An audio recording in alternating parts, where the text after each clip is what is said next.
Hi guys, welcome back to my channel. It is Sarah, and today I have a video that is going to be asking a few questions pertaining to my tubal reversal. Technically, it's you guys asking questions about it because some of you guys are planning on doing it, and some of you have recently done it. And might I just say, shout out to all of you guys. This is so amazing because when I thought of doing this, I was so alone. And to think there are so many of us out there who have either, had our tubes tied and are revisiting the idea of having more children, or many of us who are interested. We just, we looked it up and are interested and kind of just think, man, it's cool that it's out there, but I can't afford it. And then those of us who've actually been able to achieve this, journey, achieve this surgery and get it done. And then here I am with the success story. So I just thought I would answer a few quick questions for you guys. I am going to be doing a series of post-tubal reversal videos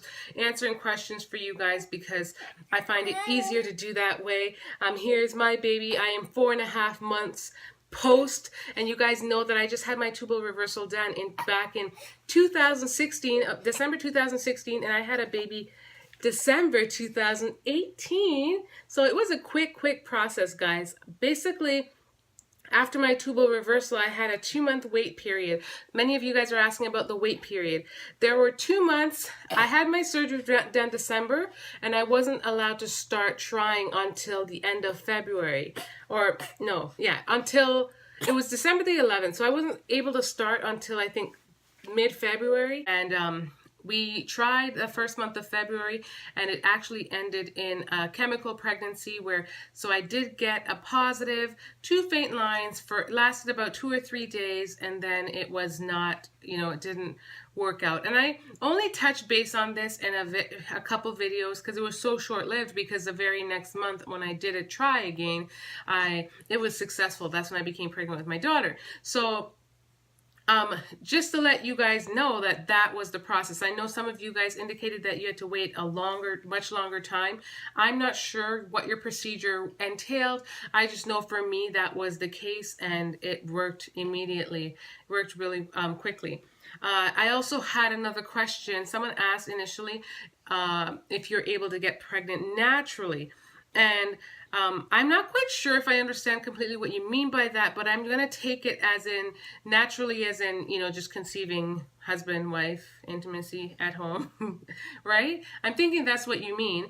And the idea behind that, like, my answer to that would be yes, because that would be the whole purpose of having a tubal reversal. If you weren't able to conceive naturally, if you had any issues prior, which upon the visit to your when you go to the doctor, your tubal reversal doctor, just for your consultation, they will ask you a series of questions pertaining to your health and whatnot. Do you have any kids? Have you had any previous issues with conceiving? And you'll share all the details of that, and with all that information, he will then determine if you are qualified for the procedure. And I mean, if you had a series of issues pertaining to care, pregnancy issues and whatnot, they may not think you might be a good candidate for whatever the reason is. I'm not saying that you won't. I'm just trying to provide an example here. And so, with that said, if the doctor generally deems you qualified to have the tubal reversal, they usually are then saying, yes, after you have your tubes tied, you then can just go on to have, further children, because your tubes are now untied, where egg is allowed to travel through the fallopian tubes and whatnot, right? So that's the purpose of it. So yes, you should be able to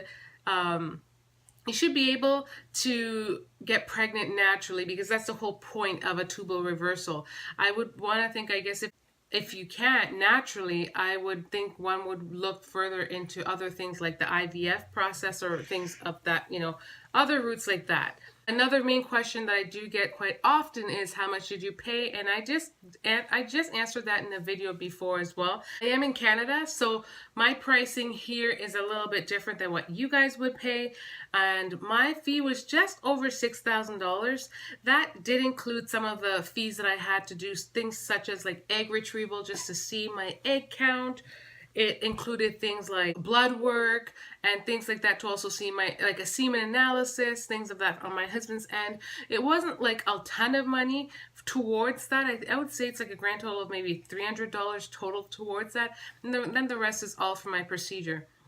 I also want to indicate that in my procedure, upon going in, because I've had 3 previous C-sections, my doctor was able to look at it and say, you know what, that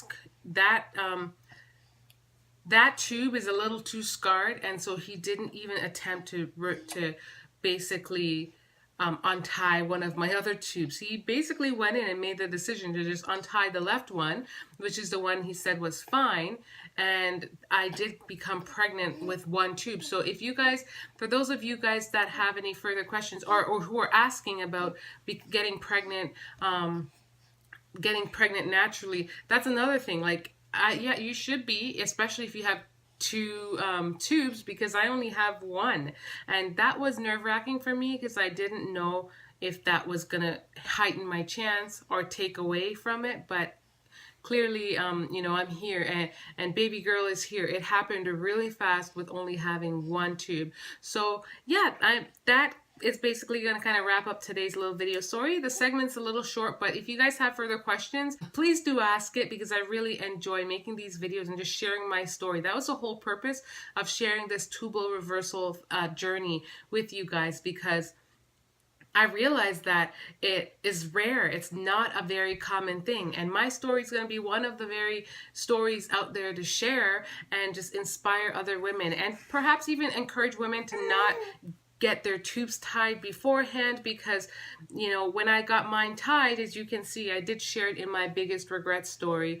And when I got it tied, I feel like I don't know. I felt I was in a different place. And now, if I know what I know now, I definitely wouldn't encourage, especially young women, such as, you know, as young as I was when I had my tubes tied, 25, to get their tubes tied. So, yeah, I'm going to be doing a series of, I'm going to be answering a lot of your guys' questions in this format. So if you guys have more questions, just keep adding them down below. And each week, I'm just going to basically take about, you know, 2 or 3 questions and create a little mini video about it. So thank you guys for watching, and much love. Bye, guys.